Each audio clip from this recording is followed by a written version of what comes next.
I started out to meet Marla in Buffalo to prepare for our journey to Banff. Wouldn't you know it, Katumi sat with me on the plane. Once again, on an incredibly packed flight, the window seat next to me was wide open, affording me not only a window seat, which I absolutely love, but an abundance of legroom for my boots.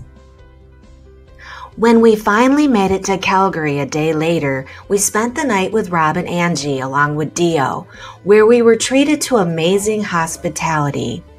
Their home is beautiful and filled with treasures that proclaim their love for each other. We really enjoyed that stay. After a great night's sleep and filled with so much love in our hearts, we were joined by Kelly and her wife Julie. We all were more than excited to get this adventure started as we packed up the car to get ready to head to Banff. I absolutely loved the snow and cold on my face as it reminded me of my roots in New York. The scenery was something that I can barely describe with words. Pictures and videos simply do not do it justice. The mountains started to appear slowly over the horizon and grew until they were towering over us. At one point, we stopped along the highway to take in all the incredible scenery around us and compare our impressions of the beauty that we'd seen so far on our drive. I even saw my first raven and magpie as well. We decided to stop at a quaint little town called Canmore and visited several spots in town. It felt great to get out in the fresh air, explore the area a bit, and stretch our legs. We decided to grab a bite to eat at a little cafe, and it was amazing. I noticed that Canada seemed to have a lot of gluten-free choices and other incredibly super healthy foods that were really fresh. Everything was really tasty, and eating lunch at this cafe reminded me of being at a ski resort as a teenager. It gave us all a chance to spend some time together and bond a bit more. It took about 2 hours to make the trip to Banff. Thankfully, Rob was kind enough to give us an incredible tour of the Canadian Rockies as we went.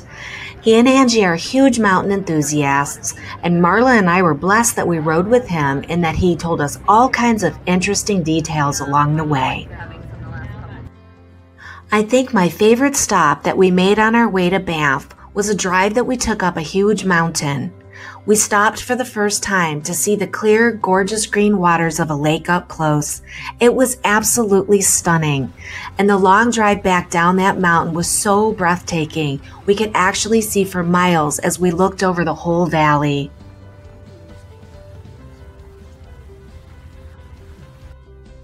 Of course, we had to capture a picture of the Banff sign as we arrived in town.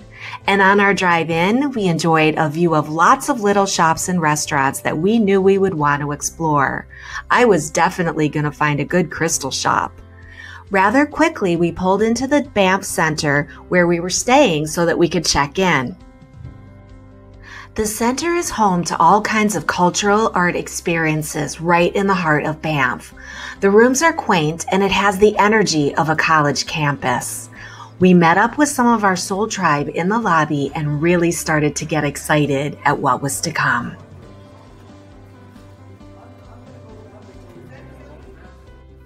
While in the Banff Center, we took the opportunity to check out the room where we were going to hold our event. The room was set up in a circle and just exactly as we had imagined it. After that, we went to check out our rooms and get ready for our first night with our soul tribe. The first night, we went around in a circle introducing ourselves and getting to know each other better.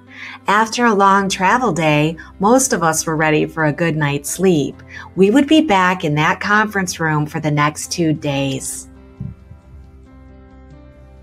Each day, one of our facilitators led the group in meditation to ground our energies into Mother Gaia, and we used the violet flame to send healing energies as well. Then our facilitators and Soul Tribe members took turns answering questions that everyone wrote up so we could discuss them throughout the weekend. There were a lot of questions we didn't expect because people in general had shifted so much recently.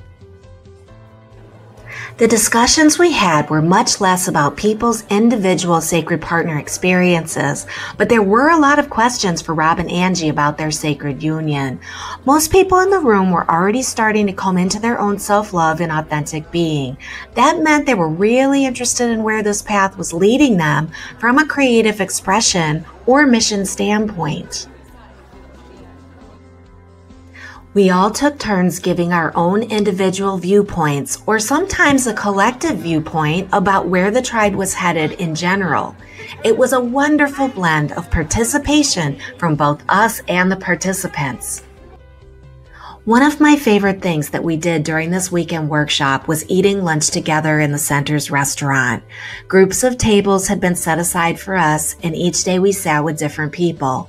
We had great conversations as small groups about our experiences. The tables seemed to spur interesting table discussions rather than having separate conversations between 2 or 3 people, much like breakout sessions. We also took a walk together to Bow Falls, which was within a half-mile of Banff Center. Again, people talked in small groups and moved on frequently to other small groups, everyone getting a chance to know each other well. The energy of Banff was so beautiful, and one of our tribe members discovered a sacred tree. Everyone wanted a chance to sit in the tree and feel the grounding energies. I did too, as I felt like I was going to fly out of my body. At night, the group took brisk and refreshing walks down to Banff together for dinner. Both nights, we broke up into several groups and headed to different types of restaurants. We shared great meals together downtown, and some of us shared a glass of wine or two. Those evenings were magical for me personally because I'm so used to wearing out energetically after a long day. I had no problems keeping up with my soul family on all of our adventures. One night, we even went to the Banff Hot Springs. There's no actual pictures or video footage of that because there was no way to get them and to get in that healing water. These photos, however, should give you a good idea of what it was like to share all that hot water. Yes, I slept very well that night. By Monday, we were all ready to find out what the rest of these gorgeous mountains looked like, so we settled into the seats on our bus and set out on our adventurous exploration. Our first stop was Johnson Canyon Resort, where we were able to walk to see waterfalls. It was very icy, however, and we all spent lots of time giggling and laughing as we pulled ourselves along the railings, trying not to fall.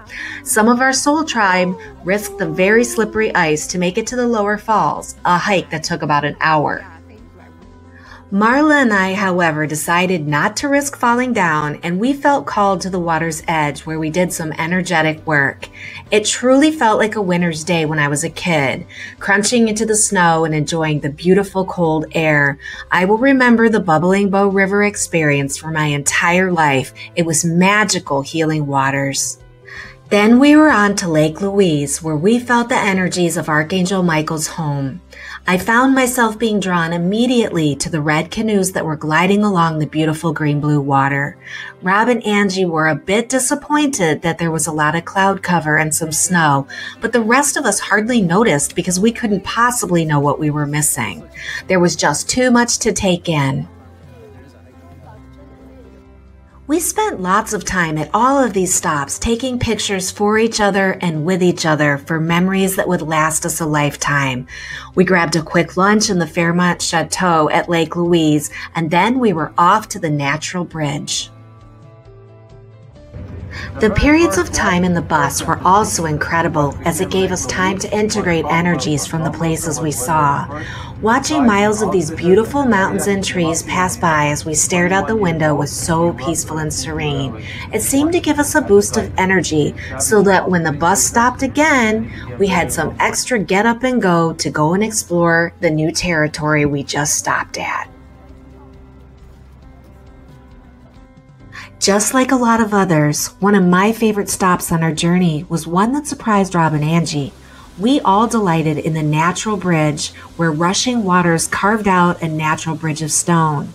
The water was the most incredible color, and there were lots of places you could get close to the water and see that powerful water rushing through rocks. I found a heart-shaped rock as I sat by the edge of the water before meditating. When I placed it in the palm of my hand, I felt the power of the whole mountain range reverberating in my body, and I knew without a doubt my body had just been attuned to the Canadian Rockies.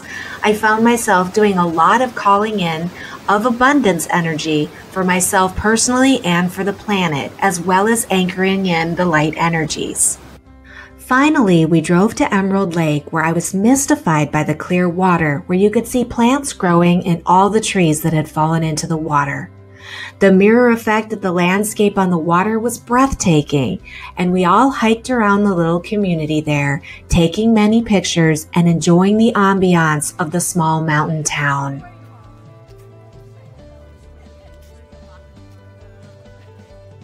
Sadly, it was time for our tour through the Canadian Rockies to end, and I have no footage of our goodbyes because we were all too busy hugging, so I decided to share a montage of pictures instead.